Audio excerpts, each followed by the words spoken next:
Chez Guy Hockey, nous croyons qu'une estimation ne doit pas seulement être gratuite, elle doit surtout être juste. En mars, c'est le mois de l'estimation. Faites estimer votre bien et gagnez peut-être une voiture et des coffrets week-end. Bonjour à tous et bienvenue dans votre JT Immobilier quotidien. Tout de suite, le sommaire de ce vendredi 23 mars. Dans votre édition, la Samaritaine, rue de Rivoli, est en plein travaux. Elle va se transformer en palace, un projet de prestige. Il fait bon vivre en Espagne où les prix de l'immobilier continuent de baisser. Retrouvez ensuite notre chroniqueur Loïc Signor qui décrypte pour nous le chiffre du jour, aujourd'hui consacré aux nouvelles propositions de Nicolas Sarkozy. Et enfin pour terminer, ne manquez pas votre zapping de l'IMO. Bienvenue dans votre journal.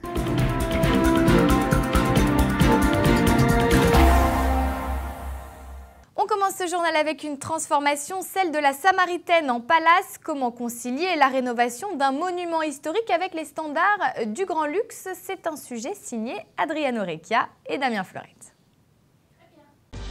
La vieille Samaritaine va se transformer en palace. Fermé depuis 2005, l'édifice va retrouver une seconde jeunesse. Il faut toutefois attendre l'obtention du permis de construire, prévu en juin 2012. Suivront 3 ans de travaux, un méga chantier qui débutera à la fin de l'année. La Samaritaine et ses 80 000 m², en plein cœur de Paris, s'apprête donc à vivre un changement radical. Le 16 mars dernier, l'architecte Édouard François présentait pour la première fois le projet. Les directrices, elle est multiple. C'est de faire un très bel hôtel. C'est un lieu, si vous voulez, qui n'a pas de rez-de-chaussée, enfin très peu, qui n'a pas de jardin, qui n'a pas a priori de terrasse, qui n'a pas lieu de vie. Comment trouver le bon endroit pour le mettre, comment tirer parti en fait de tous les éléments qui peuvent être contraignants et pour en faire le mieux. Certains détails n'échappent pas aux amoureux de Paris. Comme pour tout changement d'envergure dans la capitale, le chantier fait débat. Les gens s'inquiètent par exemple de ne plus pouvoir emprunter une passerelle qui proposait une vue imprenable sur la ville. Mais quand même, je m'interroge sur l'accessibilité au plus beau belvédère intramuros de Paris, qui a des qualités que n'a ni l'esplanade du Sacré-Cœur à Montmartre, ni la Tour Eiffel, ni la Tour Montparnasse. Une problématique que l'équipe du projet se défend d'avoir négligée. Sur l'aspect patrimoine, je pense qu'on va bien au-delà de beaucoup de questions qui nous ont été posées, notamment par exemple on travaille avec le conservateur.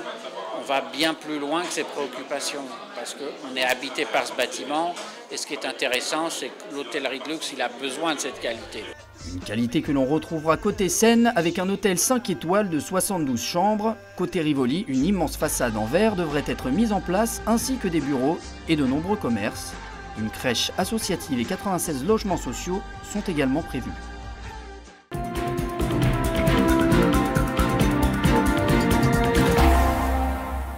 Si vous souhaitez acheter ou vendre, la bonne destination, c'est l'Espagne. Là-bas, les prix de l'immobilier plongent. Les détails avec Mickaël Martin. En ces temps de crise, il fait bon investir en Espagne.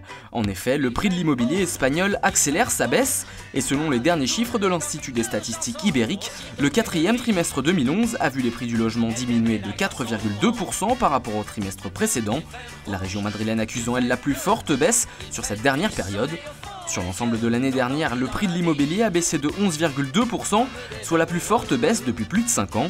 En Espagne, aucune région n'échappe à cet effritement qui concerne tous les types d'agglomérations.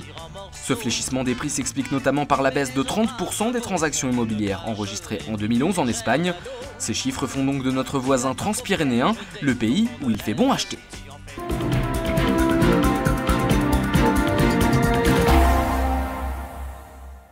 Allez, il est l'heure de notre chiffre du jour. Celui qui nous le donne, eh bien, c'est Loïc Signor. Comme toutes les semaines, ça tombe bien puisqu'il est juste à ma gauche. Salut Loïc. Salut Alexandra. Comment ça va cette semaine? J'ai pas bougé, toujours à votre gauche. Toujours vous êtes là, toutes les semaines, c'est parfait, avec un chiffre. Avec un chiffre qui est aujourd'hui 300 000 à 500 000 logements manquants en France.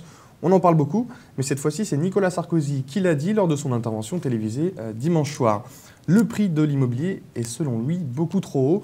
Le pouvoir d'achat n'y est plus. Les gens ont peur d'acheter de l'immobilier en 2012. En réponse à cela, 2 propositions.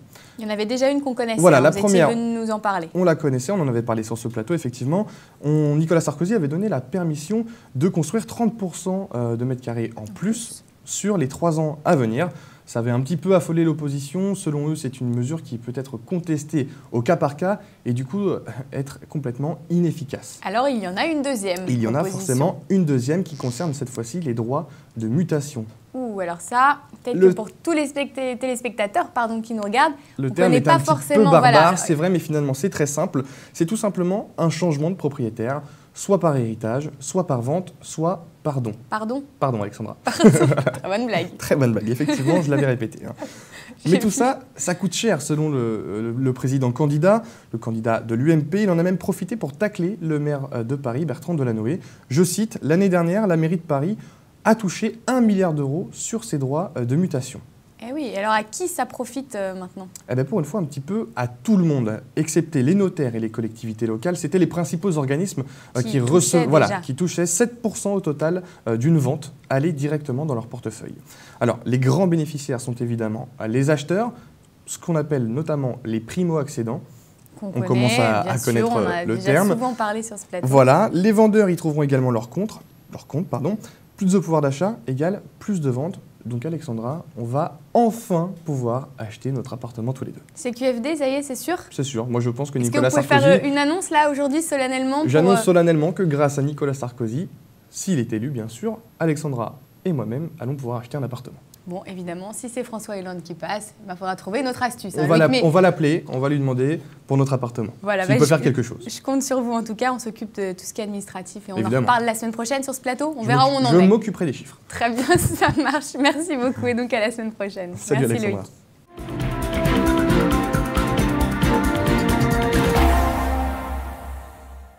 Allez, avant de se quitter, du zap, mais aussi de l'info, voici tout de suite votre zap de l'IMO. C'est une année 2012 qui commence mal pour le secteur immobilier. Un quart de crédit en moins le mois dernier par rapport à l'année précédente. Je sais qu'il existe à quelques kilomètres d'ici une famille qui a vraiment besoin d'un coup de main.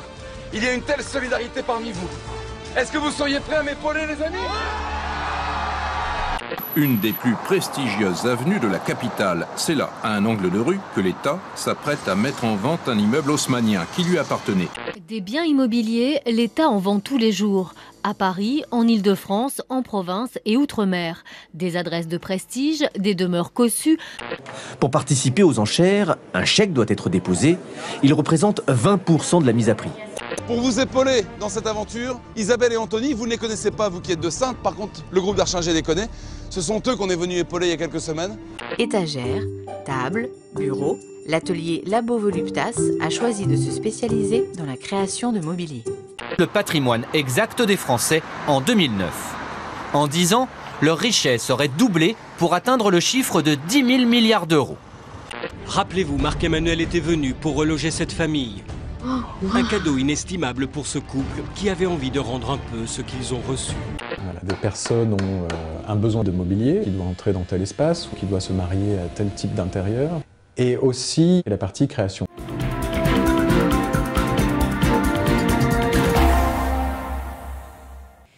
Voilà, c'est la fin de votre journal. Merci de nous avoir suivis. N'oubliez pas que sur TV Imo, en cliquant sur l'onglet Annonces, vous aurez accès à toutes les offres de vente et de location du réseau SIM Immobilier, ainsi que toutes les informations et les conseils de la FNAIM, les conseils juridiques de nos notaires de France. N'oubliez pas également, à la fin du mois, un rendez-vous très important, ça approche maintenant, c'est le Salon de l'immobilier du 29 mars au 1er avril à Paris, porte de Versailles.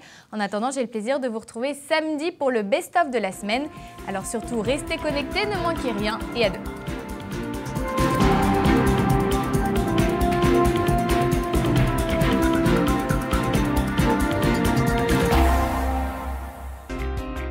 Du 29 mars au 1er avril 2012, Salon national de l'immobilier.